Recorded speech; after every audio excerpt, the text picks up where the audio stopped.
आतताई का सिर फोड़ा। अफसर उसकी तरफ झपटा तो युवती के साथ जा रहे युवक ने पूछा, क्या बात है? यह पूछना अफसर की निगाह में अपराध था, जिसका दंड दिया ही जाना चाहिए। युवक की पीठ पर उसने बंदूक का कुंदा मारा और नीचे गिरा दिया। उसे गिरा पड़ा छोड़कर अंग्रेज युवती के पीछे दौड़ा। वह डर कर भागी। गोरा उसके पीछे लपका।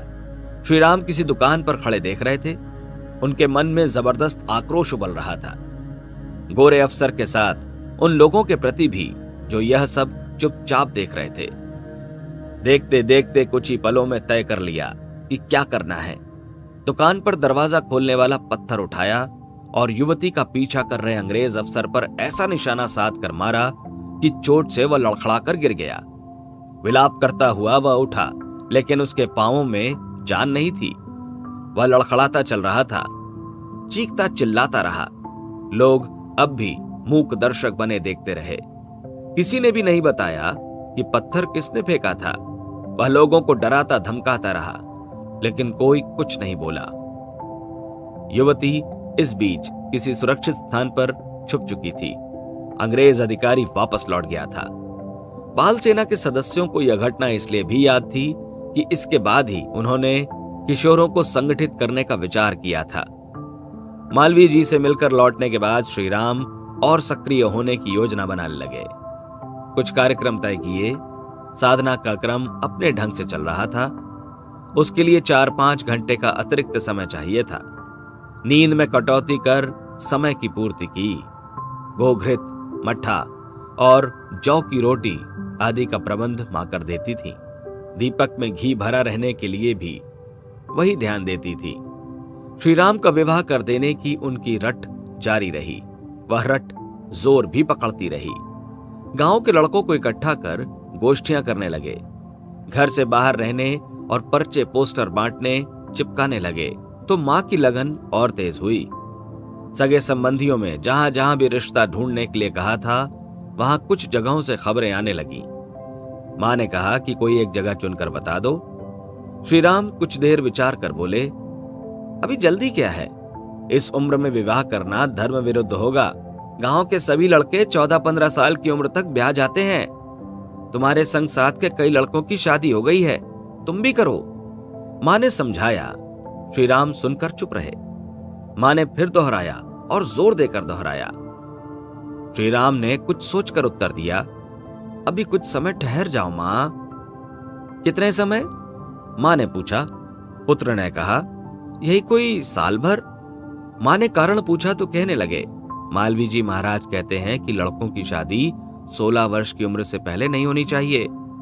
अच्छा तो यही है कि 20-22 साल की उम्र से पहले ना हो, लेकिन 16 की मर्यादा तो निभानी ही चाहिए। मालवीय जी महाराज का संदर्भ सुनकर ताई जी चुप रह गईं। फिर पूछा, और कन्या की उम्र कितनी हो? श्रीराम ने उत्तर दिया, कम से कम 12 वर्ष। हम जानते हैं कि अखंड दीपक की देखभाल और गो सेवा के लिए आपको बहू की जरूरत है, पर शास्त्र मर्यादा का पालन भी तो होना चाहिए। ताई जी को इसके आगे कोई तर्क नहीं सूझा। कुछ सोचकर फिर पूछा, लड़की तो देखी जा सकती है ना? श्रीराम ने कहा, सो आप जानो, बहू आपको चाहिए, आप देखें और तय करें। श्रीराम ने विवाह के लिए 16 वर्ष की उम्र तक ठहरने की बात कही तो इसका कारण था, उन दिनों लड़की की उम्र 8-10 वर्ष की हो जाती तो मान लिया जाता था कि वह पर्याप्त सयानी हो गई है। कुछ घरों, जातियों या गांवों में तो इतनी उम्र तक लड़की की शादी नहीं होना चिंता का विषय भी समझा जाता था। फिर जिस उम्र का भी लड़का मिल जाए उसके साथ विवाह कर दिया जाता। लड़के की उम्र 10-12 साल से 20-22 साल तक कुछ भी हो सकती थी। लड़कों की उम्र भी 10-11 साल होना काफी था। बाल विवाह के इस प्रचलन ने लड़के लड़कियों को जवान होने से पहले ही बूढ़ा बना देने की स्थितियां बना रखी थी। मालवीय जी ने हिंदू समाज को शक्तिशाली और संगठित बनाने का अभियान छेड़ा तो बाल विवाहों पर भी ध्यान दिया।